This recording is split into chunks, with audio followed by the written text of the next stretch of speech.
это и даже вот это появится в Москве уже к 2030 году. Город стремительно развивается сумасшедшими темпами и на равных сейчас конкурирует с крупнейшими мировыми столицами в части архитектуры и благоустройства. У нас продолжают строить и презентовать новые, невероятные по своей амбициозности проекты, глядя на которые часто захватывает дух. В этом ролике я покажу вам, как изменится Москва на горизонте 5-7 лет. Обязательно досматривайте видео до конца, и я уверен, что вы точно останетесь под впечатлением от увиденного. Лайк, подписка. Мы сразу же начинаем. Погнали!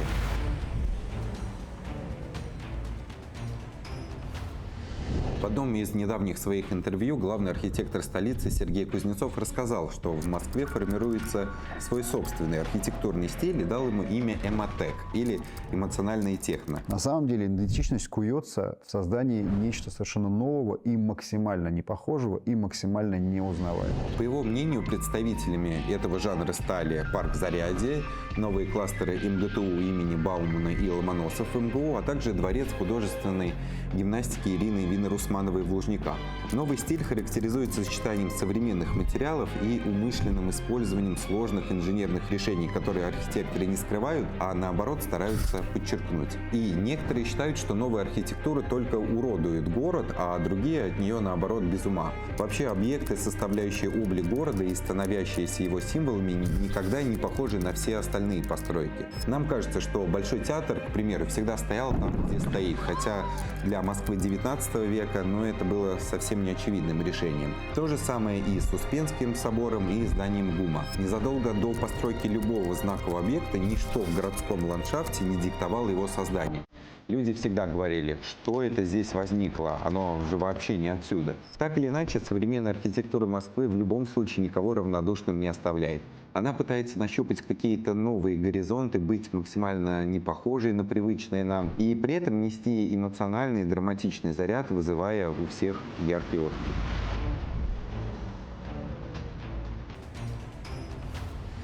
И начать я предлагаю с северной части города, а именно с локации Северного речного вокзала, который полностью реконструировали в конце 2020 года и открыли ко Дню Москвы.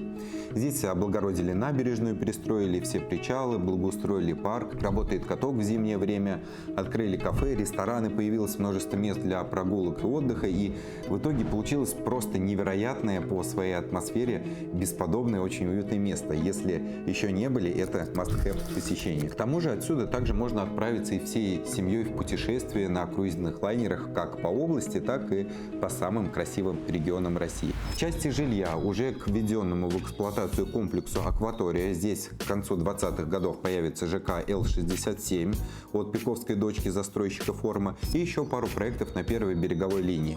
Мангазея от одноименного девелопера и мой любимчик проект «Северный порт» от легенды из Питера. На нем подробно останавливаться мы не будем, про него я рассказывал ранее в выпуске о 10 лучших новостройках Москвы. Посмотрите. Далее. На юге есть также аналогичная локация. Это территория Южного речного порта.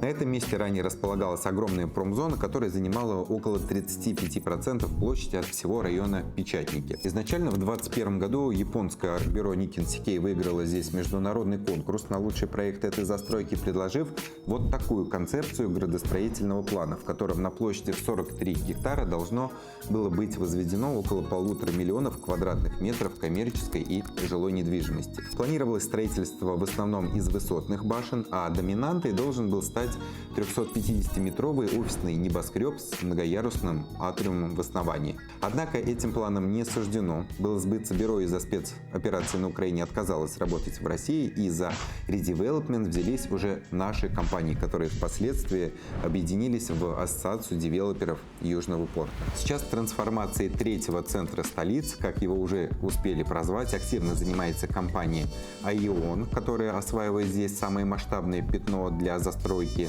в рамках проекта Ривер Парк Южный. Далее есть Форма с комплексом Портленд, а также Level Южно-Портовая в коллаборации с бюро Speech возводит 14 жилых корпусов с таким вот волнообразным дизайном фасадов. Помимо этого обещают сделать благоустроенную многокилометровую набережную с променадом, марину на 200 яхт, канатную дорогу, рестораны на воде, аквакомплекс и смотровые площадки. В общем, властями и застройщиками делается абсолютно все для того, чтобы повысить статус пока не особо престижного юга, как это традиционно всегда считалось, придать району свою идентичность и создать новую точку притяжения для москвичей.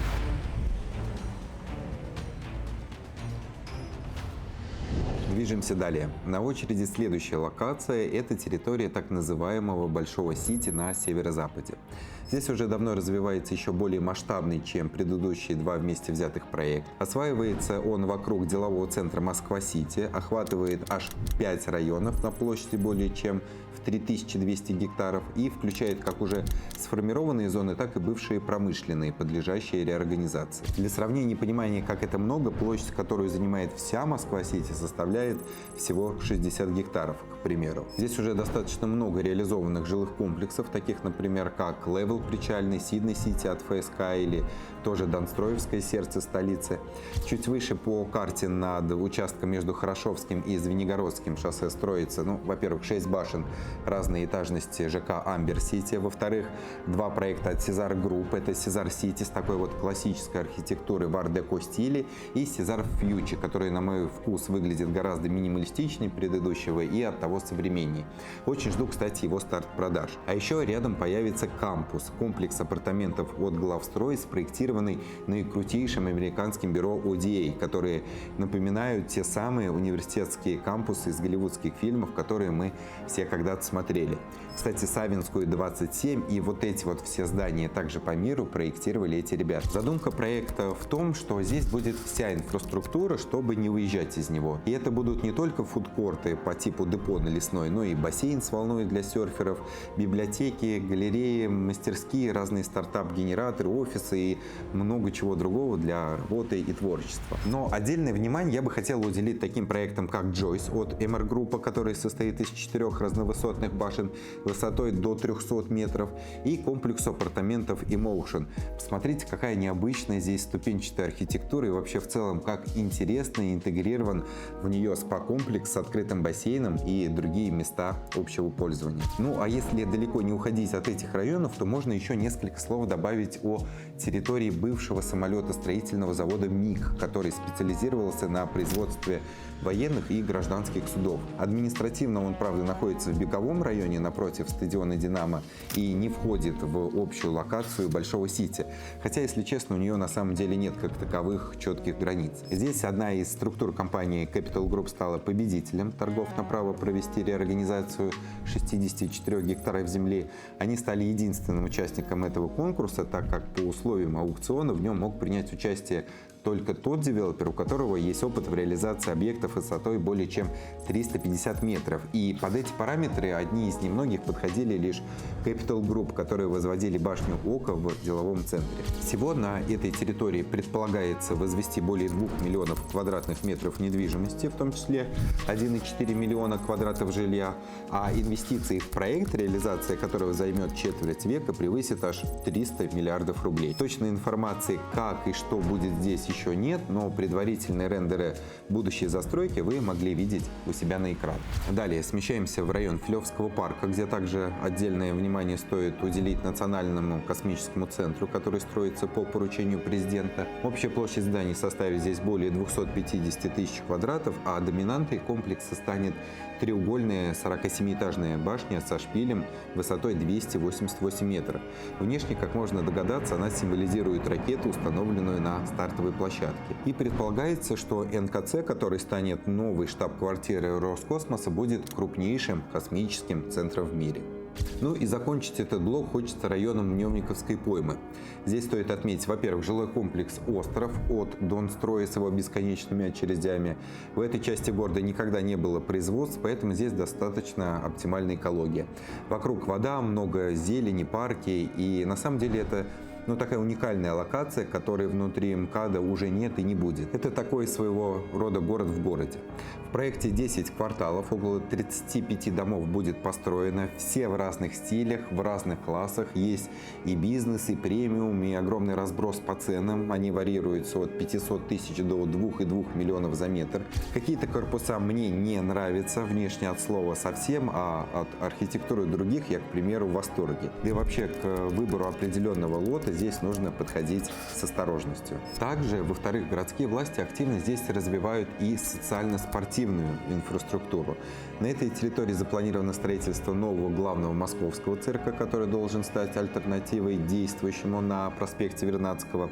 Планируется возвести комплекс от бюро «Апекс» площадью более 80 тысяч метров, состоящий из центрального здания в форме шатра на 5 тысяч мест и одного вспомогательного корпуса.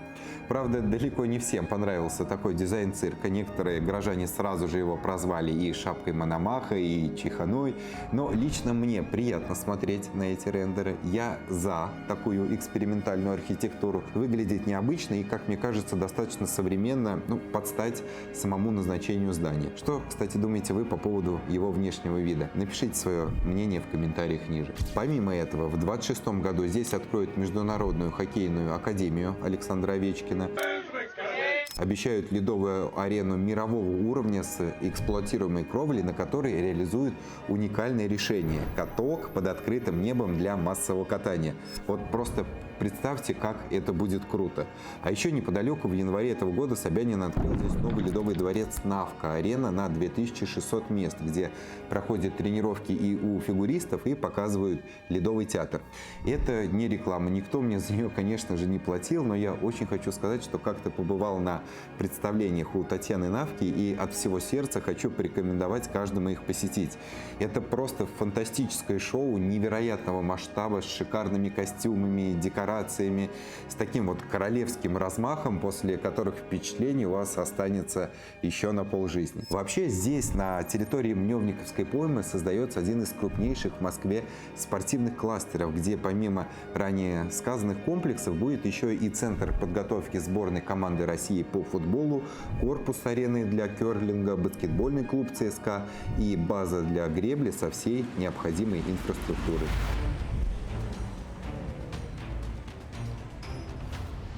Друзья, если вы находитесь в поисках своей квартиры мечты в Москве или наоборот только-только задумываетесь о ее покупке там, для себя, для родителей, для детей, которые будут здесь поступать в вузы, или же рассматриваете варианты под инвестиции, то обязательно обращайтесь ко мне.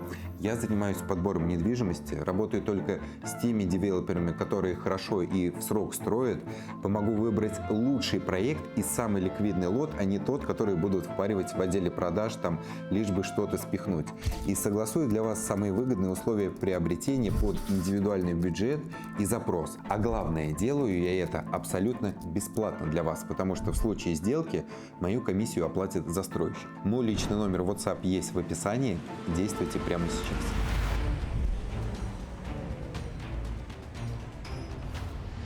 Мы продолжаем, и теперь давайте перейдем, пожалуй, к самой вкусной части этого ролика и поговорим о развитии непосредственно самой локации Москва-Сити. Это именно та точка на теле Москвы, которая продолжает расти, начиная еще с 2000-х, и к середине 30-х годов будет напоминать всем известный Манхэттен в Нью-Йорке, а может даже и его превосходить. Ну, кто знает, посмотрим. Сити действительно развивается сумасшедшими темпами. Уверен, что многие из вас даже и не заметили, как в 2024 году построились и присоединились к деловому центру еще две башни Moscow Towers, в которых 350 тысяч метров из 400 выкупила РЖД под свою штаб-квартиру, а также два офисных небоскреба iCity напротив УТТК. Здесь один из корпусов еще на стадии строительства полностью приобрело правительство города, закрыв тем самым одну из крупнейших сделок на рынке за последние 6 лет. Девелоперы в Сити снова и снова продолжают мериться башнями, и самое высокое офисное строение появится здесь к 2030 году, прямо на выходе с моста Багратион. Это будет штаб-квартира объединенной структуры Wildberries и Rus, которая полностью выкупила башню под свои нужды. Что известно на данный момент? Архитектор Сергей Чобан, бюро «Спич», высота 400 метров, 75 этажей, 17 тысяч рабочих мест будет создано. Внутри холл для проведения мероприятий, смотровая площадка, фудмолы, спа-комплекс и фитнес-центр с 50-метровым бассейном. Вот в этой части построят две офисных башни «Империя-2» с такими вот золотистыми элементами. Стильные, красивые, а главное, не будут перекрывать первую башню «Империи». Но одним из самых ярких проектов здесь в перспективе ближайшего времени точно станет вот такой вот супер футуристический небоскреб под названием One Tower.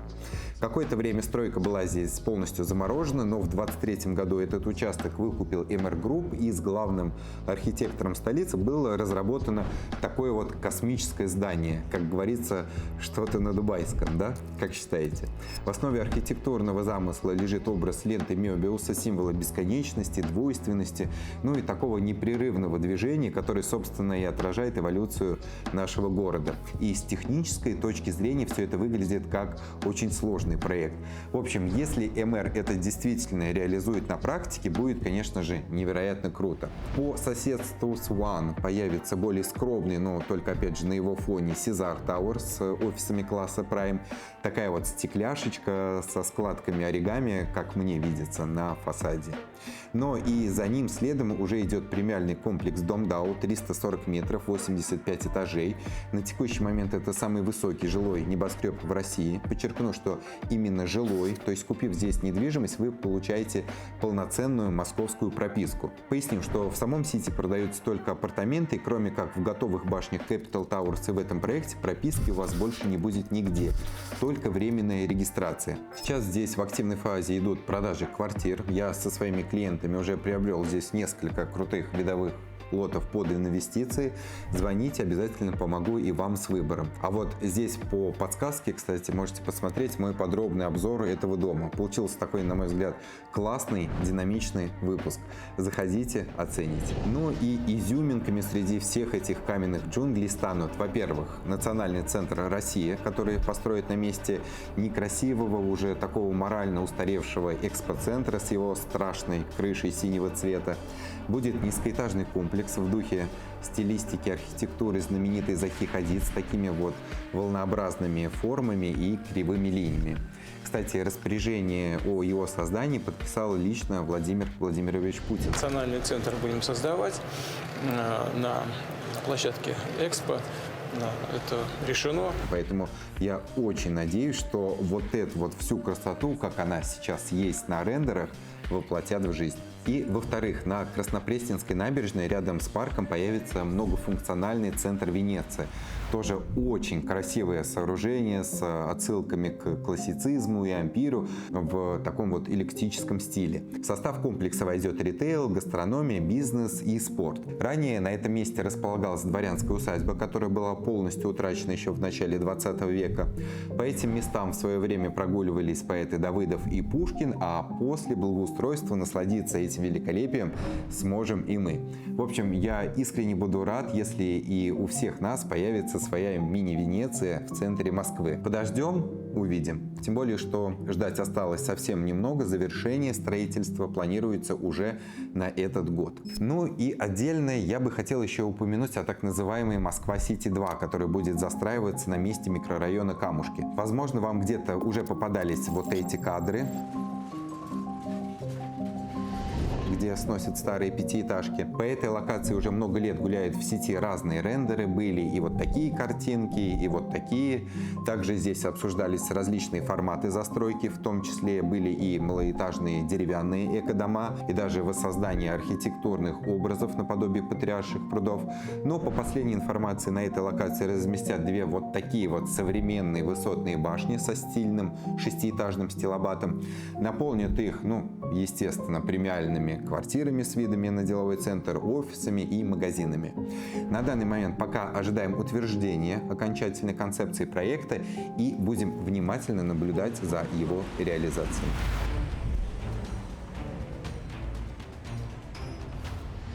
теперь предлагаю переместиться нам на противоположную сторону от Москвы-реки в район Дорогомилово. Здесь к 30-м годам уже активно будут жить люди в таком проекте, как River Park Towers Кутузовский. Это 5 небоскребов премиум-класса на 45-46 этажей. Нравится мне здесь такой неоднородный фасад зданий. Нижние этажи у башен квадратные, к середине они понемногу меняются, появляются эркеры и прямые углы от террас, а к высоким этажам все сужается, они становятся более плавными и округлыми. В самом комплексе невероятно богатое наполнение, на крышах лаунж-зоны с широким набором инфраструктуры и много-много всего другого есть по начинке.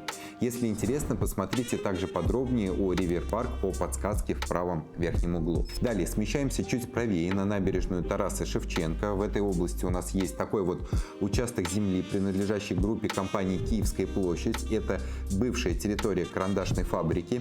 И здесь девелопер планирует реализовать вот такие вот сингапурские башни-паруса с апартаментами высотой 180, 200 и 250 метров. А это, на секундочку, на 50 метров выше, чем рядом расположенная гостиница «Украина». Знаю, что некоторые горожане не оценили задумку такого строительства, посчитав, как обычно, что эти здания испортят облик района. Но я скажу так, вот приведу сравнение, пусть будет из автоиндустрии, когда там выходят на рынок новые модели машин, там, к примеру, BMW, их первые месяцы все считают какими-то уродливыми, страшными, но спустя определенное время их все равно все покупают, к ним привыкают, в них влюбляются и уже на предыдущее поколение смотрят как на что-то такое немодное, устаревшее.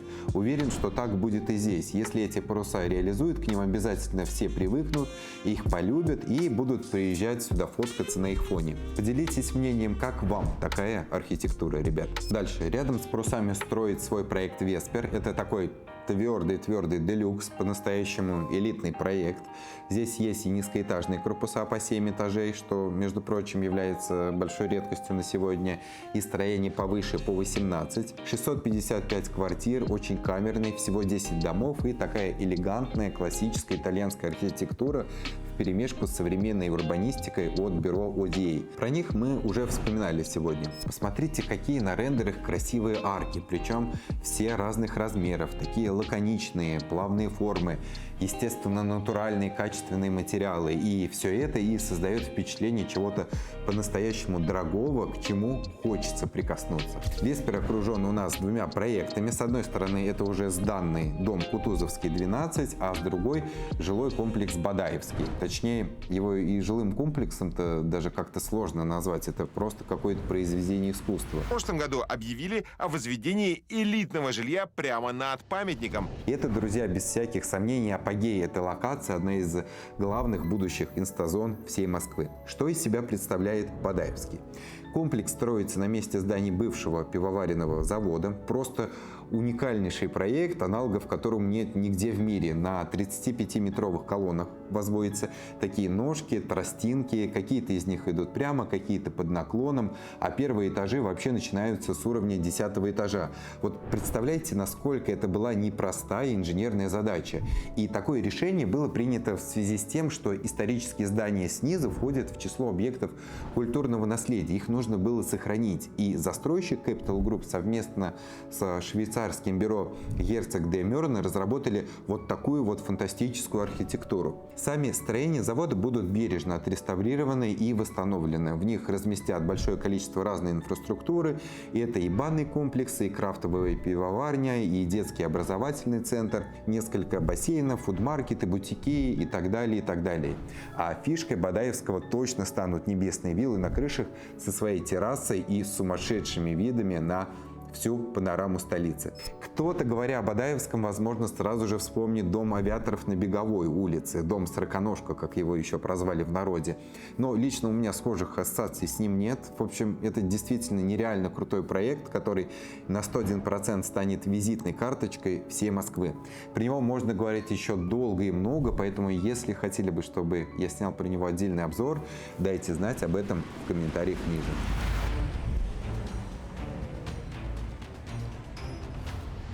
Ну Ну и те, кто со мной знаком, совершенно точно знают, что я не мог в этом выпуске пройти мимо своих любимых хамовников и, собственно, самих Лужников. Поэтому мы с вами едем дальше по набережной, мимо Савинской, 17, мимо Новодевичьих прудов и попадаем на территорию спортивного комплекса. Вообще потенциал Лужников уже давно не ограничивается спортом. Его продолжают развивать как центр комфортного досуга для жителей и туристов. К примеру, сейчас там полным ходом идет благоустройство центральной площади перед большой спортивной ареной. Здесь уже в этом году должна появиться водная гладь, вокруг которой летом будут расположены места для отдыха со столиками и шезлонгами. По вечерам будут устраиваться различные водные шоу, а в зимнее время это пространство превратится в каток. Летом фонтан, а зимой здесь будет один из самых больших катков Москвы. На аллеях вдоль площади разместят павильоны с ресторанами и кафе в едином архитектурном стиле спорткомплекса, а напротив идет реконструкция причала, где строят новую стоянку для прогулочных теплоходов и электросудов. На самом деле Лужники за последние годы стали таким очень атмосферным местом. Здесь очень красиво, особенно летом, все в цветах, невероятно ухоженно, чисто. Появилось много кафе, мест для отдыха, есть прекрасный аквапарк, где я часто бываю с семьей, и вообще эта территория стала такой точкой притяжения красивых, современных и модных людей. Особенно эскортниц, любительниц поиграть в большой теннис. И здесь же буквально в 2 минутах ходьбы от спорткомплекса возводится 12 клубных домов в стиле такой нью-йоркской архитектуры, жилой комплекс Лужники Коллекшн. Один из лидеров московского рынка, где цены растут более чем на 20% в год. И я уверен, что эта тенденция будет сохраняться и дальше. У комплекса огромная внутренняя территория, 8 гектар, приватный сад. Подъезд к каждому дому выполнен в формате дроп-офф, так же как и в отельной отрасли. Классный проект, топовая локация, мне очень нравится. Ну и в продолжении спортивных объектов в Москве нельзя не сказать о реконструкции всем известного Олимпийского. Сегодня Олимпийский переживает второе свое рождение. У многих он в последние годы ассоциировался с главной концертной площадкой страны, что так и есть на самом деле. И вообще для многих артистов, которые там выступали, это место считалось неким мерилом успеха. Теперь же здесь, по заявлению московских властей, будет многофункциональный комплекс из 4 отдельных сооружений на 850 тысяч квадратов. В них разместят более 100 спортивных площадок, 15 бассейнов, будет аквапарк, Олимпийский бульвар на крыше под открытым небом, беговой трек в форме знака бесконечности с видами на Москву, целый кластер из вращающихся панорамных ресторанов, концертный зал и много-много другого. Ожидается, что обновленный Олимпийский будет принимать порядка 62 миллионов посетителей в год, а завершить стройку планируют к 2027 году. Планы реконструкции, честно говоря, впечатляют. Ждем с нетерпением реализации, потому что, судя по рендерам, это должно быть что-то такое явно сногсшибательное.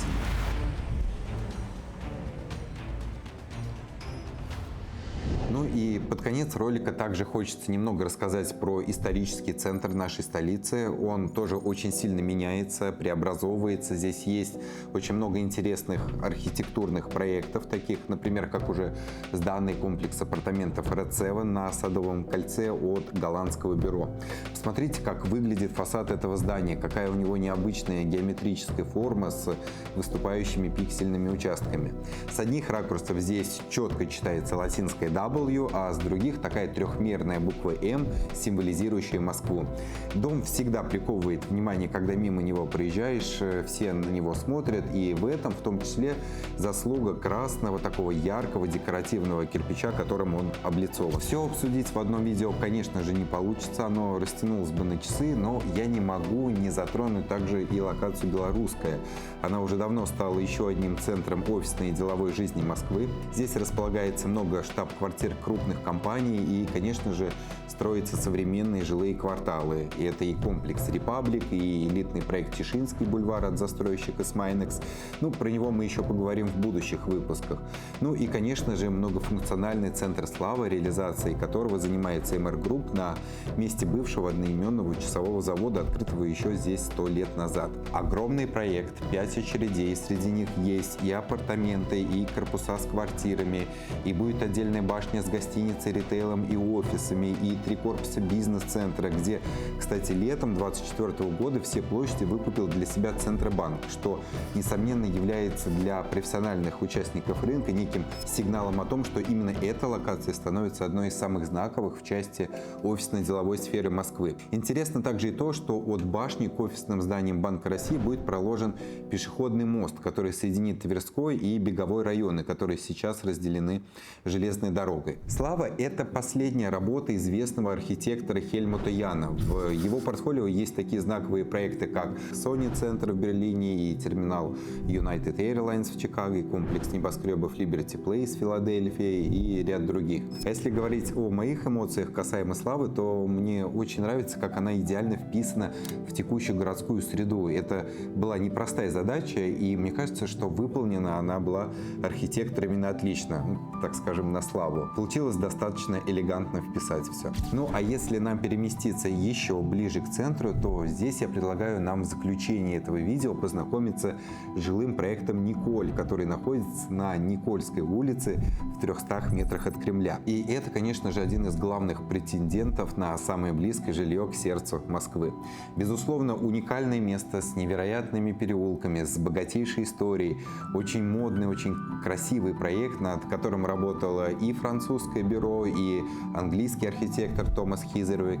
Получился такой микс неоклассики, современной и классической архитектуры под стать самому окружению комплекса. Часть зданий будет реконструирована, часть, как обычно, будет полностью снесена, и все пространство внутри будет разделено на несколько зон. Первая — Николь-клуб с коммерческой и жилой частью, будет семейный резиденс и отдельно приватная часть с благоустроенными дворами. Ну, что я могу сказать? Это действительно тяжелейший люкс, явно такая уникальная, однозначно трофейная недвижимость, и это совершенно точно не первый объект в инвестиционном портфеле.